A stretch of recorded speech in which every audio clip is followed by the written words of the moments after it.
Burkina Faso a décidé de faire la révolution. La révolution est certes idéologique, politique, comportementale, mais elle est aussi et surtout scientifique, technologique, industrielle, bref, j'en passe. Il ne faut pas juste se limiter au slogan. Parce que la révolution, on parle d'endogénéité. Et quand on dit endogène, ce n'est pas juste prononcer le mot.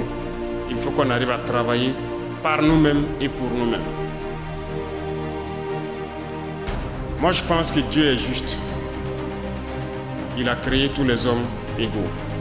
Nous avons les mêmes organes. Seulement, au niveau du cerveau, je pense que scientifiquement encore, que la plupart d'entre nous n'exploitent pas 10% du potentiel de leur cerveau. Et c'est en travaillant qu'on arrive à exploiter le potentiel du cerveau. Il faut que nous puissions créer. Prenons un exemple. Nous sommes dans cette salle, assis des brasseurs qui tournent partout.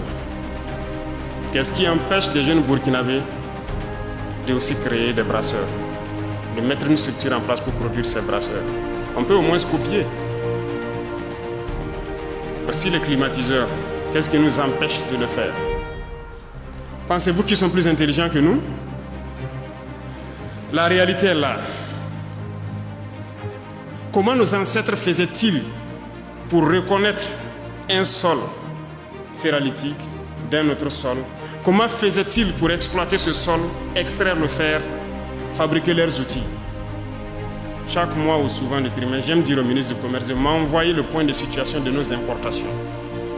Je regarde les volumes et les montants que nous envoyons à l'extérieur pour exporter des produits. Souvent, j'ai mal. Et j'ai vu donc combien de milliards de marchés devaient être passés pour les équipements. Vous voyez, dans vos amphithéâtres, les étudiants sont là. Dans les amphithéâtres, vos tables bancs et tout, dans les bureaux et tout ce qui s'ensuit. C'est beaucoup d'amphithéâtres en construction, donc c'est beaucoup d'équipements. Et j'ai vu donc les normes qu'ils ont mis et tout ça. Tous ces meubles donc devraient être commandés de l'extérieur. Alors je les ai dit, voilà ce qui va se passer.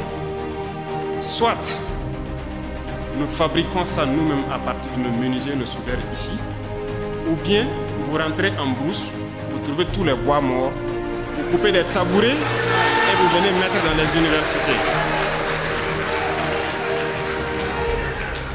Lorsque les étudiants vont s'asseoir sur ces tabourets, si ça les fait mal, c'est sûr que parmi eux, certains vont avoir donc l'intelligence de créer les bancs que nous faisons.